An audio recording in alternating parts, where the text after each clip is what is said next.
E hoje, em 5 minutos, com Mônica Zayer, vamos conversar como se apresentar em público.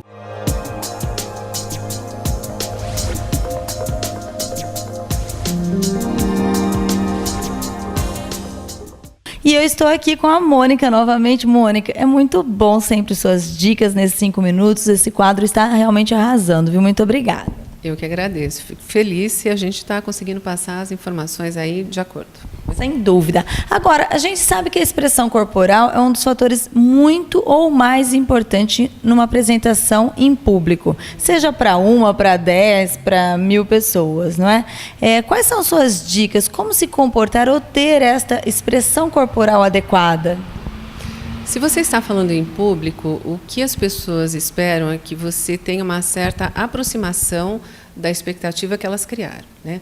Então, é claro, você vai assistir uma palestra, você já tem alguma coisa ali formulada, alguma pergunta, algum questionamento, e você espera receber aquilo. Se, de repente, a palestra vai por um outro viés ou não era exatamente aquilo, ainda assim, a função do palestrante é se aproximar do público.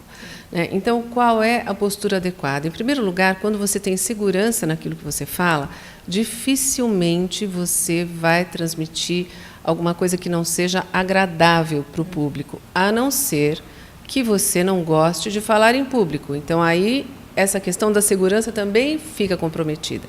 Porque, às vezes, você vê uma pessoa que tem um conhecimento absurdo em determinado assunto, na hora de se colocar em público, ela fica travada. E aí o público percebe. Por mais que ela tenha segurança no conhecimento, o público vai perceber. E o que vai acontecer? Vai ser mantida essa distância, que, na verdade, não é nada agradável e nem é positiva, não pode acontecer, né? Então, essa questão da segurança, ela vem de onde? Primeiro, de você saber, de você conhecer a fundo o assunto sobre o qual você está falando, porque pode surgir uma questão ali inesperada, e é muito bom que surjam questões, porque você percebe que a plateia tem uma interação com você, isso é altamente positivo para o palestrante, e você vai ter que saber responder. Então, se você não tiver segurança, se você não tiver conhecimento naquilo que você está falando, você pode ali ficar numa situação meio desagradável, enfim, isso pode ser altamente constrangedor, né? Não que a gente tenha que saber tudo, mas você tem que, no mínimo, saber como conduzir para que aquela questão seja ou respondida ou resolvida, enfim.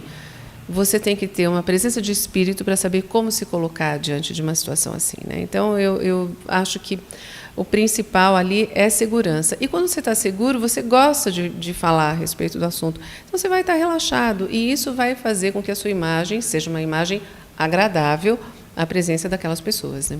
Com certeza, com certeza.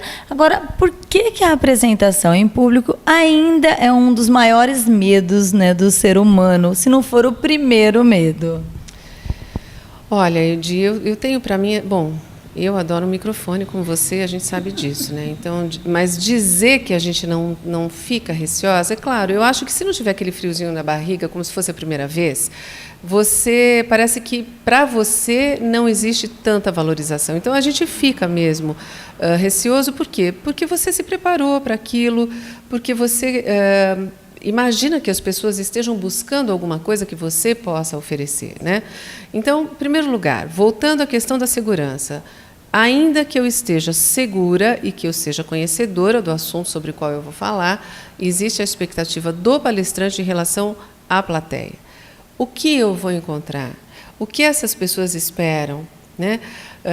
Que tipo de reação eu vou desencadear nas pessoas?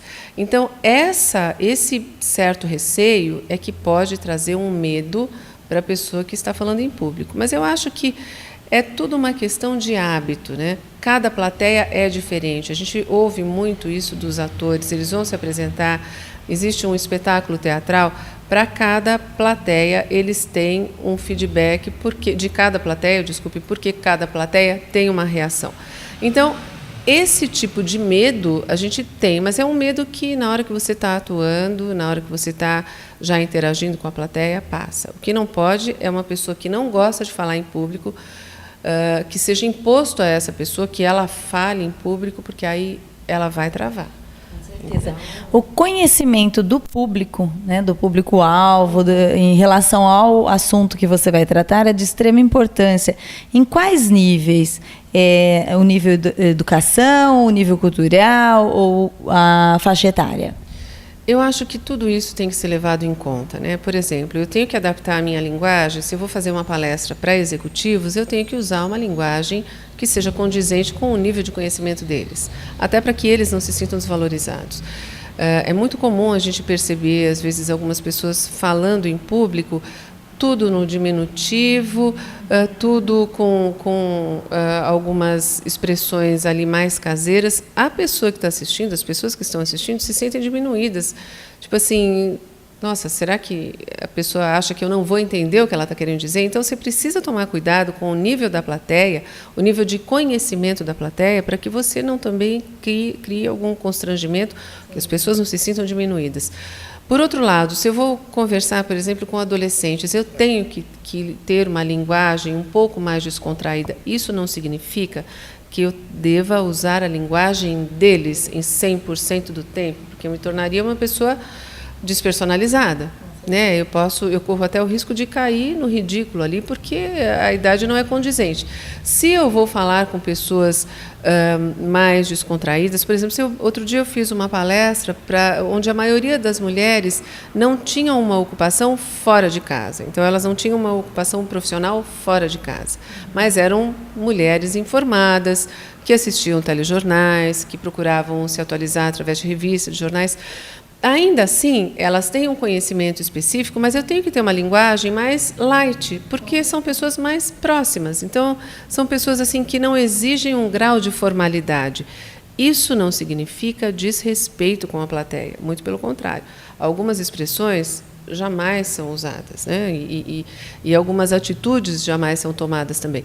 Mas eu tenho que ser mais próxima dessas pessoas, até porque elas estão num ambiente onde elas normalmente não estariam, né? Agora, se eu vou falar para alunos, eu tenho que usar a linguagem deles. Então, quer dizer, esses níveis é que são importantes para quando o palestrante sabe se colocar e tem que ser, logicamente, uma pessoa, um profissional flexível para atingir, porque senão eu falo muito formal com um público mais informal, eu não faço com que eles atinjam o conteúdo que eu quero passar. Isso é importante. Demais. Inclusive, outro fator que nós temos que tomar cuidado, né, o palestrante tomar cuidado, são as piadinhas, né, o quebra-gelo, enfim, muita gente confunde o quebra-gelo com piadas que acaba destruindo uma palestra ou uma apresentação. Exatamente. Eu, muitas vezes, fazendo discursos, né, em ocasião de formatura nas escolas, eu gostava de começar sempre me referindo a algum assunto que eu tinha tido com alguma mãe de formando, com algum pai de formando, antes da solenidade. Primeiro, porque você descontrai. Sim. Segundo, porque você aproxima o público de você, né? Então, ao invés de fazer uma piadinha, por que não uma referência, ainda que seja uma referência gostosa ali, alguma coisa descontraída, mas você traz a pessoa próximo de você. Muitas vezes uma piada ela pode ser mal interpretada, então assim não é adequado, né? Por mais que você tenha liberdade com a plateia, não é adequado.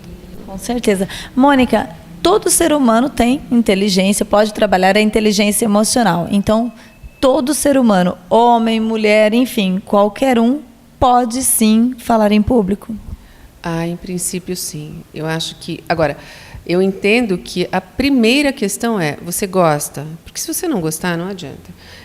Você pode ter um discurso altamente persuasivo, você pode conhecer com eficácia o produto que você vai apresentar, a sua fala, o assunto sobre o qual você vai discorrer. Agora, se você não gostar, você não vai ser natural.